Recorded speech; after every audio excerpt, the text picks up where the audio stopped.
Radhe Radhe, good evening सभी को, नमस्कार।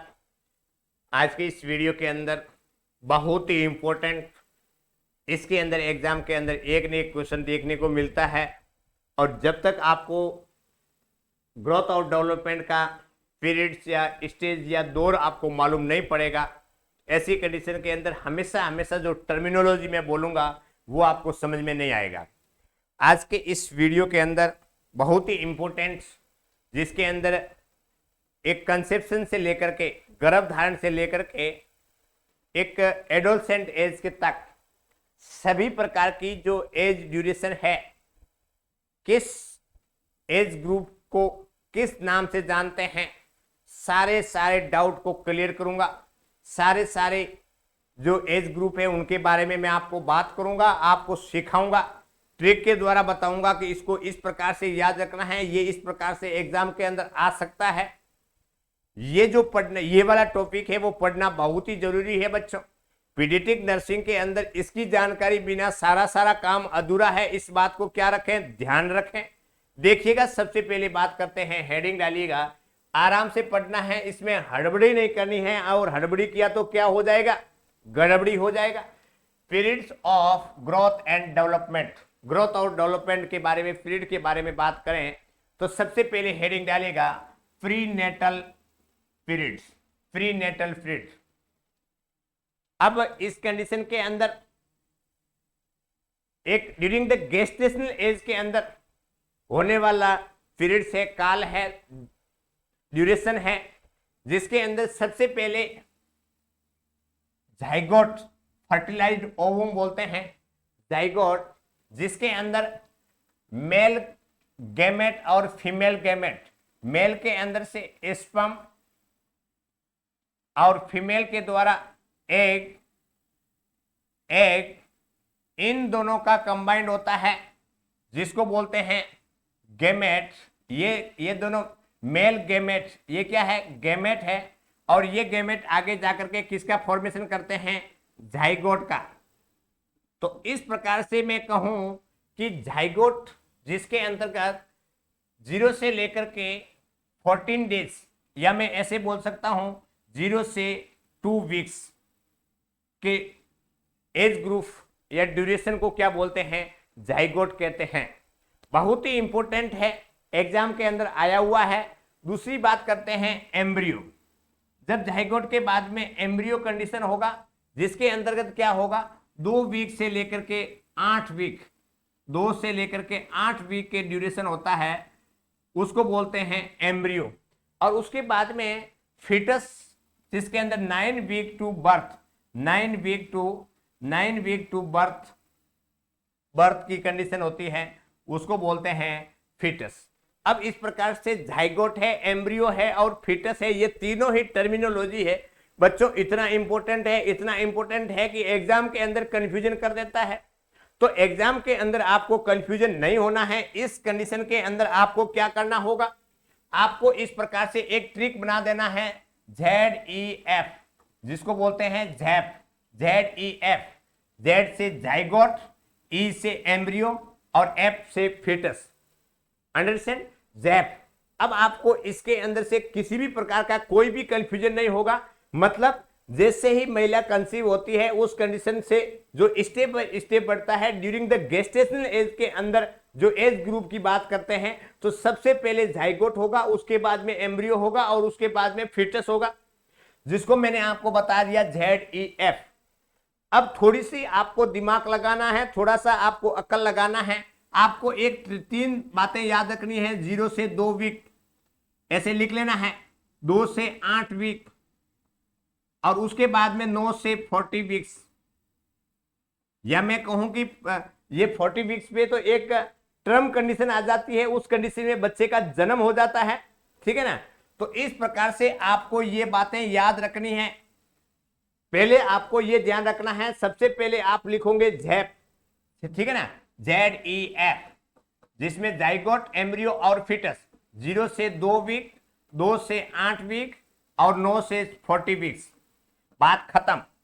बस 1-2 बार प्रैक्टिस करोगे, आपको अच्छी तरीके से आ जाएगा। एक बार बच्चों ये क्वेश्चन आया था कि एम्ब्रियो के अंदर जो एज ग्रुप है कितने दिनों का होता है, एम्ब्रियो कितने दिनों का होता है, कितने डेज के, या उसका ड्यूरेशन क्या है। बहुत सारे लोगों ने एम्ब्रियो की जगह जाइगोट कर दिया, जाइगोट की जगह फीटस कर दिया, जो गलत हो गया था। इसलिए मैंने एक ट्रिक बना दिया कि अब उकड़ सुकड़ होने की संभावना बिल्कुल नहीं के बराबर रहेगी। इस बात को क्या रखें, ध्यान रखें। 0 से 2, 2 से 8, 9 से 40, ये सब क्या है, वी के अंदर है। और ZEF, अब कितना टाइम लगा, किसी भी प्रकार की कोई झुर्रियां पटकने की जरूरत नहीं पड़ी। इस प्रकार से बच्चों प्री नेटल पीरियड के अंदर जाइगोट, एम्ब्रियो और फीटस कंडीशन आती है। अंडरस्टैंड बच्चों, आपको मेरी पेड क्लासेस ज्वाइन करना है, बच्चों आपको मेरी पेड क्लास ज्वाइन करना है तो मेरे ये व्हाट्सएप नंबर है 9470481681। इस पे आप आपका नाम और कॉलेज का नाम लिख करके भेज सकते हैं। मैं आपको एप्लीकेशन जिसमें मेरा कैफी नर्सिंग ऐप, इस एप्लीकेशन पे मैं आपको परमिशन दूंगा, जिसमें आपको सभी प्रकार के यूनिट वाइज सभी प्रकार के टॉपिक्स आपको वहां पे अवेलेबल मिलेंगे। आपको सारे डाउट है उसको क्लियर करवाऊंगा, इस बात को ध्यान रखें। देखो, पढ़ाई करना बहुत ही जरूरी है, नॉलेज ग्रहण करना बहुत ही जरूरी है, क्योंकि बच्चों आपके ये अभी जो आपने अच्छी तरीके से सारी बुक्स को अच्छी तरीके से पढ़ के अपने हाथ से नोट्स बना करके रख लिया, तो ऐसी कंडीशन के अंदर 3 साल के बाद में जैसे ही आपके पास में रजिस्ट्रेशन आएगा, सारे डॉक्यूमेंट आ जाएंगे, आप नौकरी की तलाश के अंदर रहोगे, तो यही कंपटीशन NRSM की वैकेंसी हो, सेंट्रल गवर्नमेंट की वैकेंसी हो, एम्स हो, PGI हो, स्टेट गवर्नमेंट हो, CHO हो, है ना, और सभी प्रकार की जो रेलवे है, ESI है, सभी प्रकार के एग्जाम के अंदर यही क्वेश्चन पूछे जाते हैं। बच्चों आपका यदि बेसिक मजबूत हुआ, यदि आपका फंडामेंटल मजबूत हुआ, तो ऐसी कंडीशन के अंदर जब एग्जाम के अंदर आप और डीप वाली जो लंबी लंबी डीप वाली बातें पढ़ पाओगे।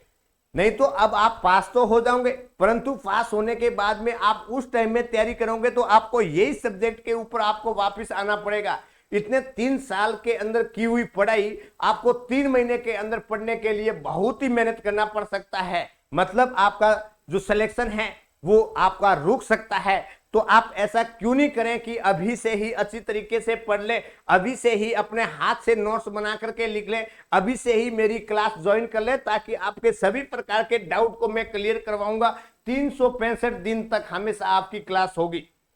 इस बात को क्या रखें, ध्यान रखें। तो इसलिए कंटिन्यूज पढ़े, कोई भी दिक्कत है आप मेरे ये व्हाट्सएप नंबर है, मैं आपको टाइम दूंगा, उस टाइम पे आपका जो डाउट क्लियर है वो डाउट क्लियर होगा, बिल्कुल सिस्टमेटिक तरीके से क्लास होगा, कोई दिक्कत नहीं होगा। दूसरी बात, कभी कभार मेरी क्लास नहीं होती है क्योंकि मेरे भी कोई पर्सनल काम होते हैं। अब एक अकेला बंदा जिसमें GNM NM दोनों को ही संभाल रहा है तो उसमें थोड़ा टाइम लगेगा, ठीक है, कोई दिक्कत नहीं है। आपके एग्जाम तक मैं सारे सिलेबस को कंप्लीट करवाऊंगा। अंडरस्टैंड। नेक्स्ट बात करते हैं बच्चों, पेरीनेटल पीरियड। अब पेरीनेटल पीरियड के बारे में बात करें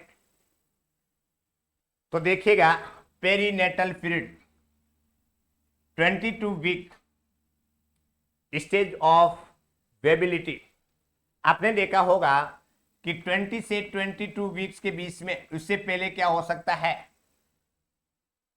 वो बच्चा सर्वाइव नहीं कर पाएगा, एबॉर्शन कंडीशन हो सकती है।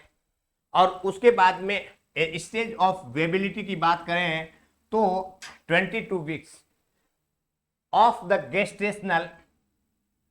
गेस्टेशनल गर्भकाल के अंदर 22 वीक से लेकर के गर्भकाल का 22वां वीक से लेकर के to till the 7 day of birth, बच्चे के जन्म होने के 7 दिन तक, मतलब 22 वीक से लेकर के बच्चे के जन्म होने के 7वें दिन तक जो स्टेज होती है उसको बोलते हैं पेरीनेटल पीरियड। बहुत ही इंपॉर्टेंट है, ये डेफिनेशन है according to WHO, world health organization. WHO का मतलब क्या है, वर्ल्ड हेल्थ ऑर्गेनाइजेशन। बच्चों आपने देखा होगा कि विभिन्न प्रकार की बुक्स होती है, उस बुक्स के अंदर अलग अलग प्रकार की रेंज देखने को मिलती है, अलग अलग राइटर की थिंकिंग होती है। परंतु मैं कहूं कि जितने भी मैं डाटा बता रहा हूं, मैं अकॉर्डिंग टू आपको WHO बताऊंगा, मैं कभी भी गलत नहीं बताऊंगा, मैं रेंज में बताऊंगा, जो सटीक बताऊंगा।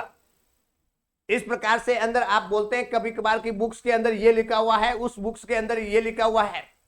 आप बच्चों बुक्स के अंदर लिखा हुआ है, मैं कह रहा हूं सही है, सभी ने अपने तर्क है, अनुमान लगाया है, वो सही लगाया है, परंतु एक बार डब्ल्यूएसओ की साइट पे जाकर के तो आप देख सकते हो, कोई भी एग्जाम होगा उस एग्जाम के अंदर जो राइट होगा वो किसका होगा, डब्ल्यूएसओ को मिलान करते हुए क्वेश्चन को आंसर राइट किया जाता है, इस बात का भी ध्यान रखें।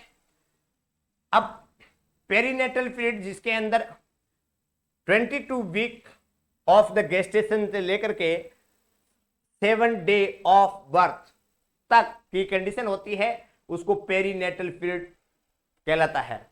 अब नेक्स्ट बात करते हैं पोस्ट नेटल पीरियड। अब जिस वर्ड के आगे पोस्ट है उसका मतलब होता है बाद में, है ना, नेटल बच्चा, तो बच्चे के जन्म के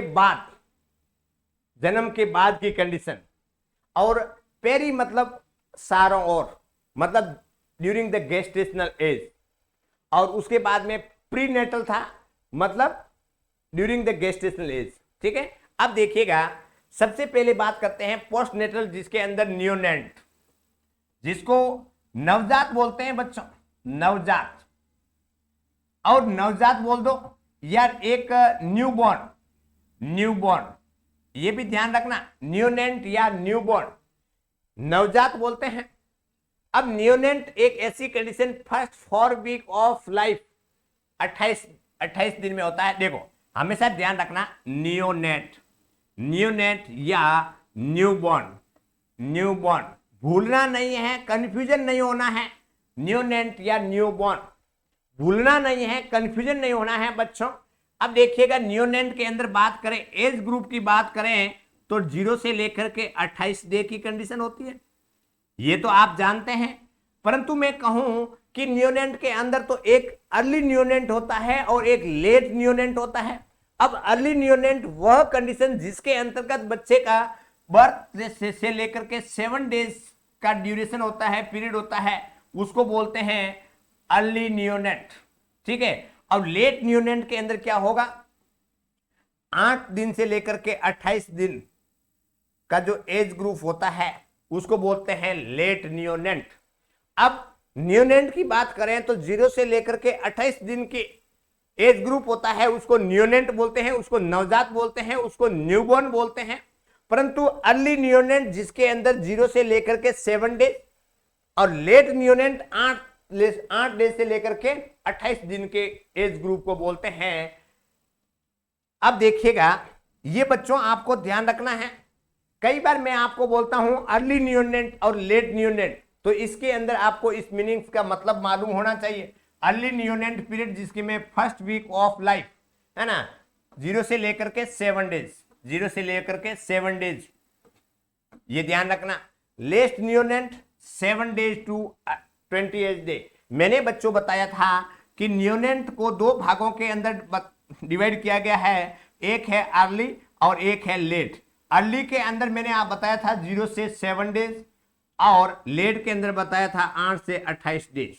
ठीक है, तो इस प्रकार से आपको ये सटीक बातें हैं वो याद रखना है, क्योंकि ये आपको टर्मिनोलॉजी अच्छी तरीके से मालूम होना जरूरी है। नेक्स्ट बात करते हैं, इसके बाद में है इन्फेंट। क्या लिखा हुआ है, इन्फेंट का मतलब होता है शिशु, नवजात के बाद में क्या आया, शिशु आया है। अब देखिएगा इन्फेंट के अंदर है first year of life. First year of life मैं कहूं कि यहां पे 1 मंथ से लेकर के बच्चों में लिख देता हूं 1 month to 1 year, 1 year, it is known as the infant. 1 month to 1 year known as the infant. अब मैंने 1 महीना कहां निकाल दिया, नियोनेट के अंदर निकाल दिया। तो इस प्रकार से आपको ध्यान रखना है, 1 महीने से 1 ईयर के जो एज ग्रुप होता है उस पीरियड को क्या बोलते हैं, इन्फेंट कहते हैं। अब देखिएगा आप इसको 0 से लेकर के 1 ईयर इस प्रकार से भी आपको देखने को मिलेगा। अब किस कंडीशन में क्या देखने को मिलेगा हम नहीं जानते, परंतु एक स्टैंडर्ड प्रोटोकॉल ये कहता है कि infant condition 1 month to 1 year होता है। दूसरी बात करते हैं 0 से 1 ईयर ये भी लिखा जाता है। ठीक है, तो ये बातें आपको ध्यान रखना है। दूसरी बात करते हैं टोडलर एज, जिसके अंदर 1 से 3 ईयर ये तो आप जानते हैं। टोडलर एज 1 से 3 साल की उम्र होता है, 1 से 3 ईयर। उसके बाद में अर्ली चाइल्डहुड जिसको बोलते हैं प्री स्कूल, 3 to 6 ईयर। इसके बाद में school age child, middle childhood 6 to 10 year गर्ल के अंदर और 6 to 12 ईयर बॉयज के अंदर। ठीक है, स्कूल एज ग्रुप जैसे मेल और फीमेल के अंदर अलग अलग होता है। उसके बाद में adolescent generally 13 to 18 year, adolescent होता है 13 to 18 year. Pre pubescent late childhood 10 से 12 ईयर गर्ल्स के अंदर, 12 से 14 ईयर बॉयज के अंदर। प्यूबेसेंट 12 to 14 ईयर गर्ल्स के अंदर, 14 to 16 ईयर बॉयज के अंदर। पोस्ट प्यूबेसेंट 14 to 18 ईयर गर्ल्स के अंदर और 16 से 20 ईयर बॉयज के अंदर, है ना। प्यूबर्टी एज कितनी होती है? Puberty 13 year.